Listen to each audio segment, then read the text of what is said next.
Ibig sabihin, kailangan ng decoy sa plano mo? Oo. At para sa akin itong transferee ang dapat maging decoy. Hindi ba dapat ang nakaisip sa plano ang maging decoy? Ikaw lang ang pwedeng decoy kasi wala ka pang kapawis-pawis.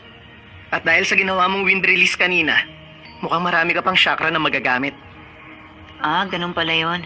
Para sa inyo, sapat na dahilan na yon para isakripisyo ang buhay ko. Ano? Bukod doon, base sa ginawa mong teknik para pahabain ang braso mo, malamang may iba ka pang mga teknik na itinatago. Payag ka ba? Kung may tiwala sa'yo si Boruto, pues ako wala. Hindi ko pa masabi ang binabalak mo, kaya ilabas mo ang mga sikreto mo. Teka, sandali lang. Mas mabuti siguro kung ako na lang ang decoy. Ha? Alam kong hindi pa rin bumabalik ang chakra ko. Pero, makakagawa pa ako ng maraming Kage Bunshin. Ano ka ba? Masyado yung delikado para sa'yo. Hindi malayong mamatay ka sa gagawin mo. Tayo naman talaga ang dahilan kung bakit nagkakaganon si Sir Shino, di ba? Kaya ako na ang mag-aayos ng problemang ginawa ko. At saka, gusto ko sanang tulungan ng lahat. Boruto, Ang lahat? Kung ganon, mas nararapat na ako na ang maging decoy. Kasi kumpara sa inyo, ako ang... Huwag mong isipin yan. Nung sinabi kong lahat, kasama si Sir Shino at pati ikaw, Mitsuki, kasama ka rin. Hindi ako susuko hanggang katapusan. Hindi ako papayag na may mamatay. Hindi magtatagal, malalaman ko na kung siya ang aking araw. Oh? Naiintindihan ko na. Pero meron sana akong gustong gawin kung papayag kayo.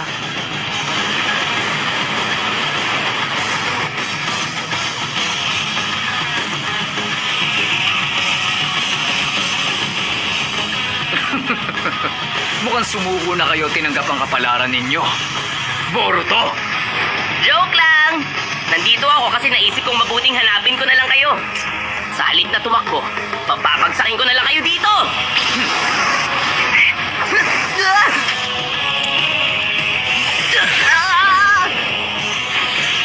Lumang-luma na ang estilong yan. Alam ko ang mga Kage Bunshin. Meron din sa ilalim.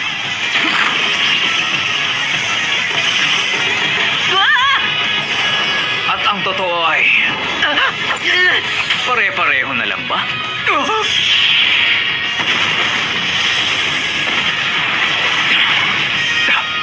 Anong... hindi ko kayo hahayaan makalayo!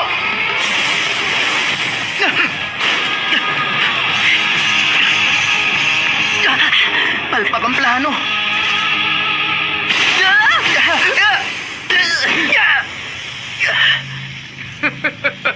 Nalilibang ako sa larong ito. Nasaan na yung isa niyo pang kasama?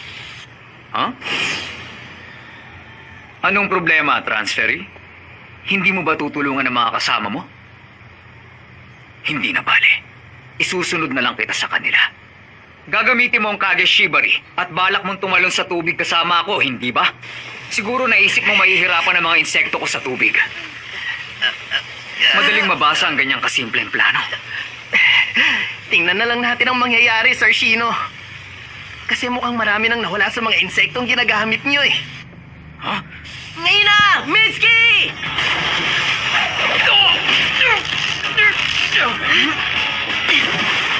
Ito ba ang tunay niyong plano?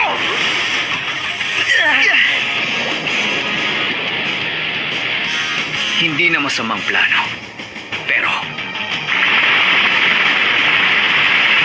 akala niyo ba wala akong insektong magagamit sa tubig? Huwag niyong mamalitin ang mga insekto ng angka namin. Raiton, Heavy Mika Such.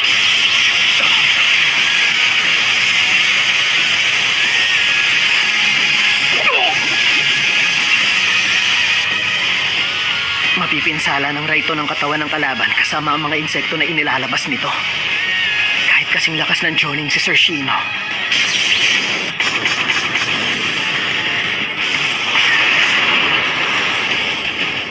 Hindi ko inakalang matatalo namin siya nang hindi pinapatay.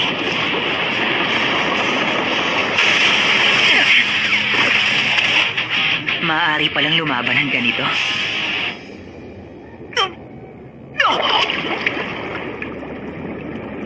Anong sobra ang lakas na nagamit ko.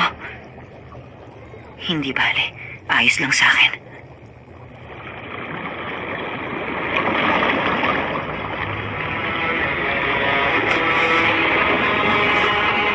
Huwag kang susuko! Boruto, ikaw.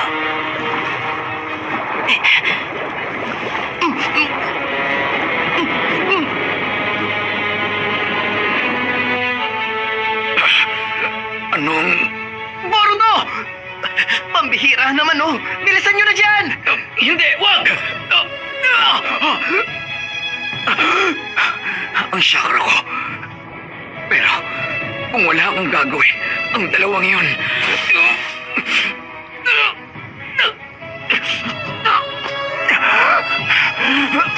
Masama ito. Nandyan na ako! Sandali! Ako na! Sir Shino!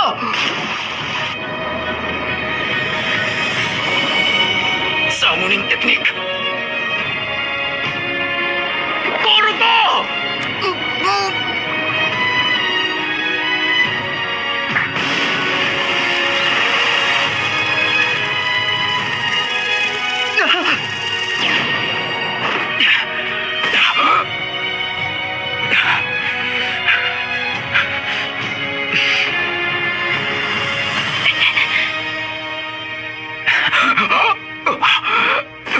Sir Shino!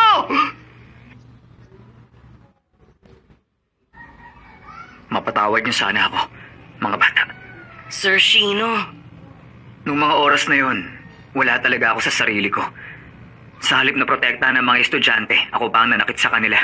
Tama nga kami na hindi nyo alam ang ginagawa nyo. Oo, hindi ko maalala ng malinaw. Pero parang hindi ko alam kung ano ang realidad. Para bang merong sumanib sa akin.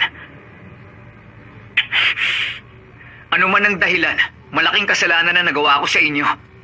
Matapos ko mag-report sa administrasyon, maninindigan ako at magre-resign bilang teacher. teka, sandali lang naman muna, Sir Shino.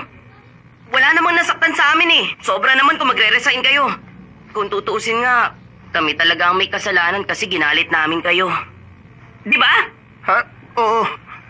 Hindi ko alam na maapektuhan pala kayo ng ganun sa mga pinagagagawa namin. Pasensya na kayo. Tsaka alam nyo, hindi ko inakala na ganun pala kayo kalakas, Sir Shino. Mga bata, Umiiyak kayo? Pusong mamon pala kayo, sir. tumigil kayo! May tuturo ba sa atin ng taong yan? Naiintindihan ko na. Mukhang meron pa nga. May sinasabi ka ba dyan, Mitsuki? Wala akong sinabi.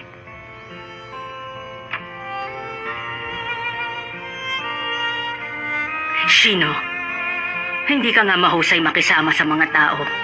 Pero hindi ka nagsasawang makihalubilo at makiisa sa kanila. Yun ang dahilan at biniyayaan ka ng mabubuting kaibigan.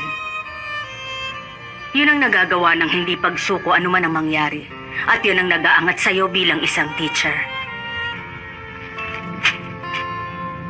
Pasensya na. Pero wala akong kaalam-alam kung kailan o saan naapektuhan ang pag-iisip ko. Hindi ko may paliwanag ang nangyari. Siguro, mabuti na rin at wala kang malay sa mga ginawa mo dahil kung alam mo, masama yun. Oo. Kung talaga naisip ni Shino na saktan ng mga bata, kahit si Boruto, siguradong hindi makakaligtas. Maraming salamat pa rin, Shino. Alam kong ginagawa mo ang lahat para protektahan sila. Naruto. Medyo nga. Bakit ba kasi sa'yo pa nagmana ang pasaway na yun eh? Wala akong maisasagot dyan, Shino.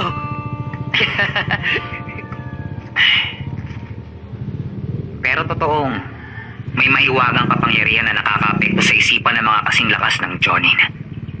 Oo nga.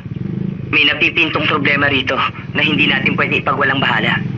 Alam kong marami kang ginagawa, pero tulungan mo sana kami mag-imbestiga, Shino. Maaasahan niyo ako, Ikapito.